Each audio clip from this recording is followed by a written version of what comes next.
source of the unity of humankind, the generating force that carries forward the complicated affairs of the faith, the transforming power that moves hearts and dashes into 1,000 pieces all the forces of opposition, is the covenant of Baha'u'llah.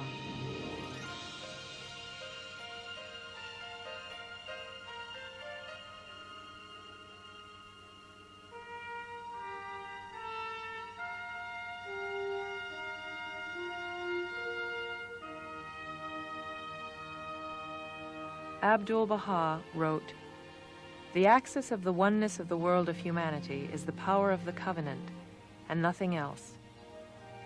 For 29 years, Abdul-Baha was the embodiment of his father's covenant, its appointed center, the branch of command which encompasses all existence.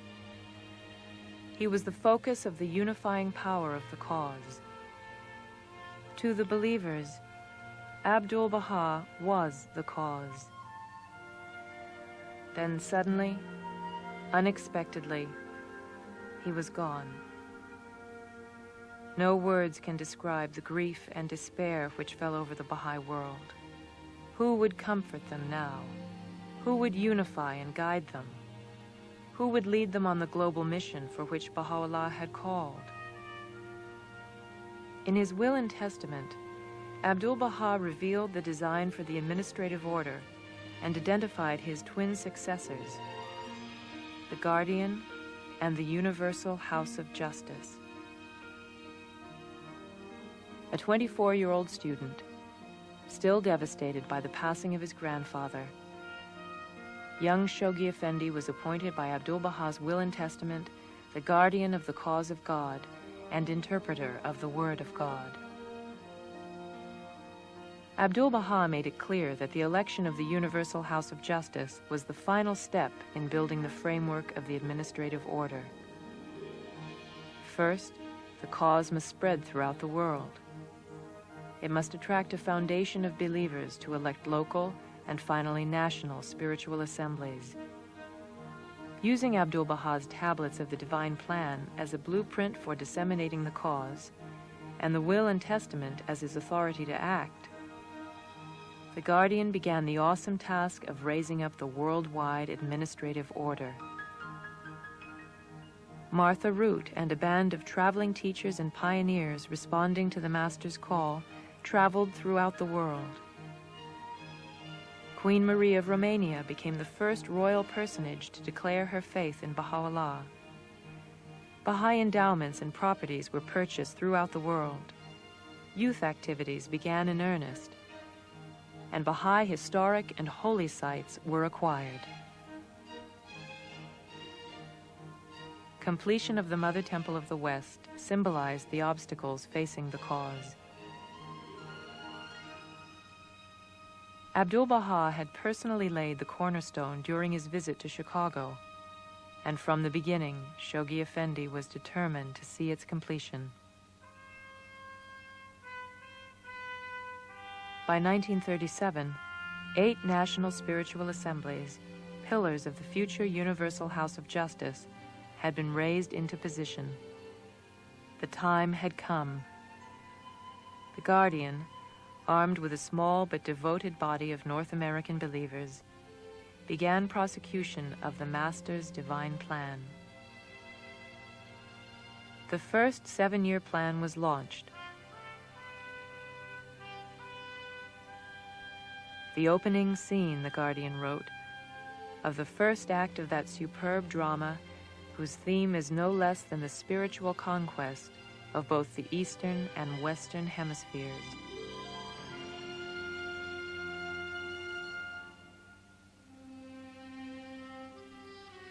Within 2 years, however, the world was at war.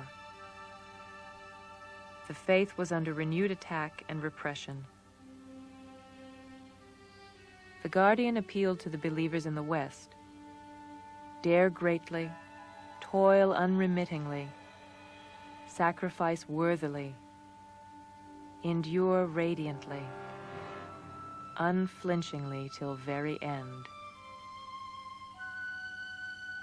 Their response was magnificent. By 1944, the number of Baha'i assemblies in North America had doubled. The costly exterior ornamentation of the Mother Temple was completed ahead of schedule. And a strong Baha'i community was established in each of 20 Latin American republics. Inspired by their fellow believers in the West, 95 Persian families left their homes to settle in neighboring lands and join the growing ranks of pioneers. Led by the beloved guardian, the worldwide body of believers had become God's victorious army of light. And in 1946, Shoghi Effendi, addressing the American Baha'i community, launched the second 7-year plan, followed by a call to the other national communities throughout the Baha'i world to adopt their own teaching plans with specific national goals. These plans would carry the healing influences of the faith to the war-ravaged, disillusioned peoples of Europe. They would consolidate the faith in the Americas and throughout the world, complete the temple, and erect 3 more pillars of the future Universal House of Justice: the National Assemblies of Canada, Central America, and South America. The European campaign fired the imagination of Baha'is all over the world. And despite severe economic hardships, once again, complete victory was won. Exhilarated by these exploits, the Guardian prepared his unbreachable army for the greatest single undertaking in the spiritual history of humanity.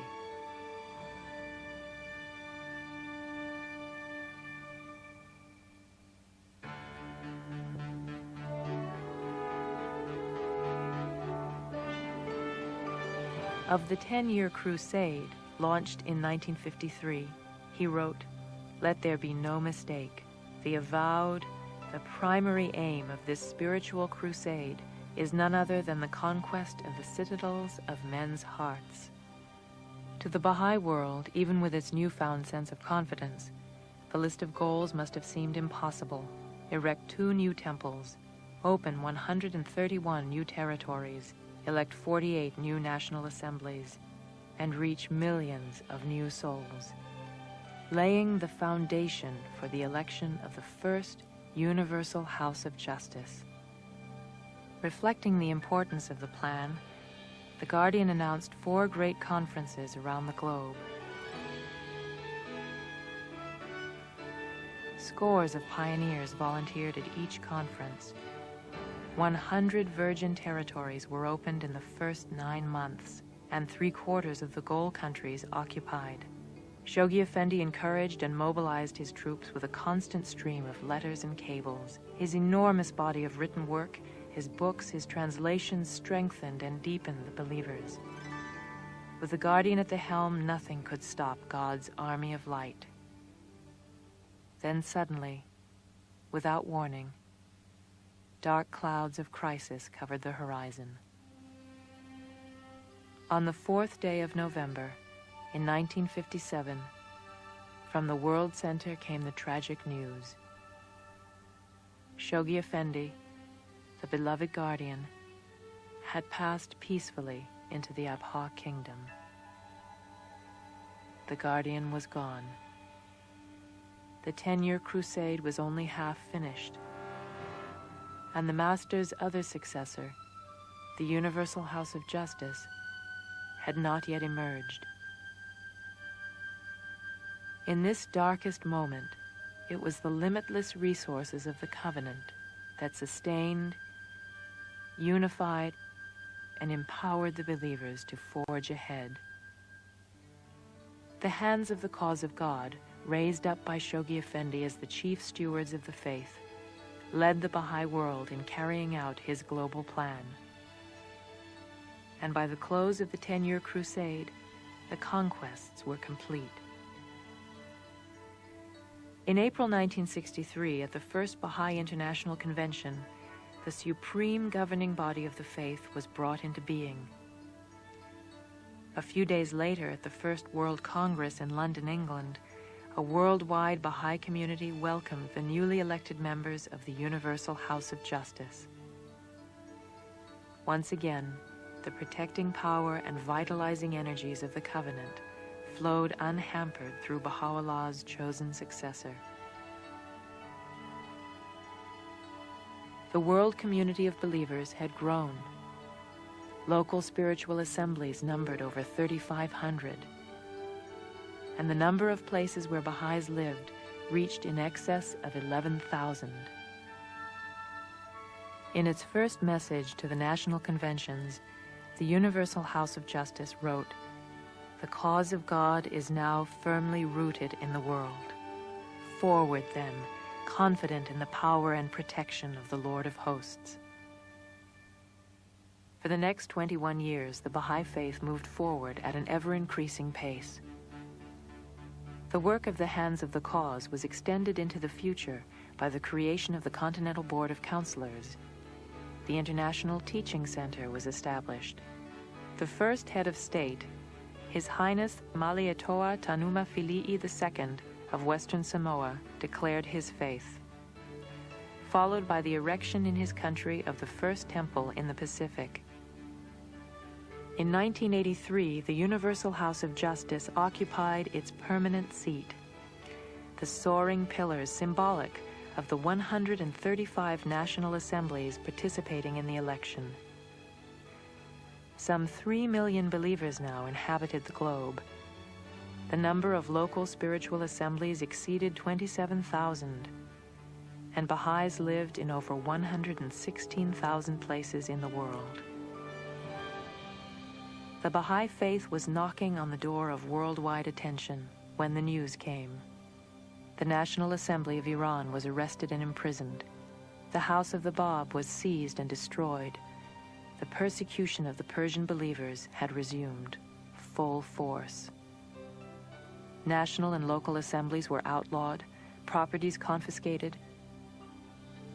The House of Baha'u'llah in Takur was destroyed. And once again, the cradle of the faith was stained with the innocent blood of men, women, and youth. Yet it was these very sacrifices that propelled the faith from obscurity.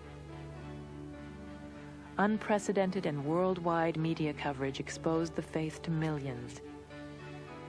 Governments around the globe came to the defense of the Iranian believers, and the General Assembly of the United Nations for the first time took up the case. In October 1985, the Universal House of Justice published The Promise of World Peace and declared that global peace was the next and inevitable step in the evolution of the planet. As the fourth epoch of the formative age opened in 1986, 138 heads of state had received this important document.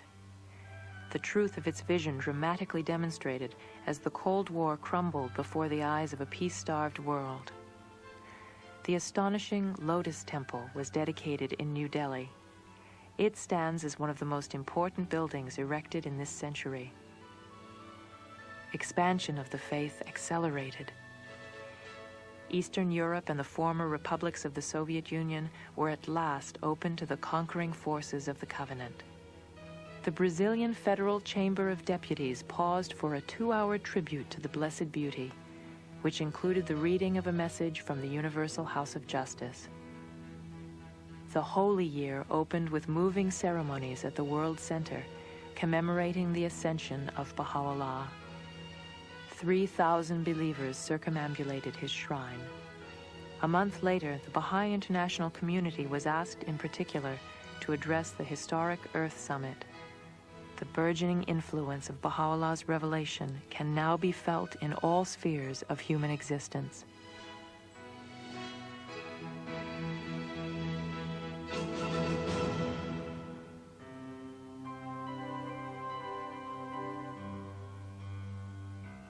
As we prepare for the next stage in the unfolding of Abdu'l-Baha's divine plan, immense and fleeting opportunities call for a level of sacrifice and dedication reminiscent of the Guardian's courageous army of light.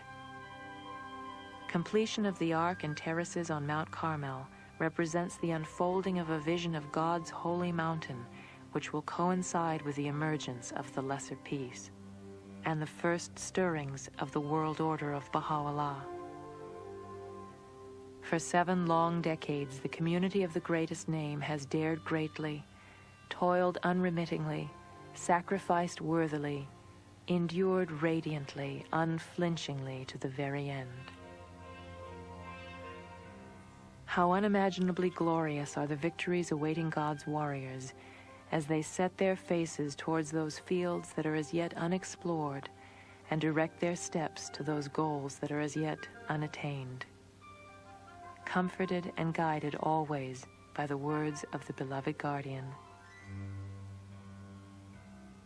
Whatever may befall us, and however dark the prospect of the future may appear, if we but play our part, we may rest confident that the hand of the unseen is at work, shaping and molding the events and circumstances of the world, and paving the way for the ultimate realization of our aims and hopes for mankind.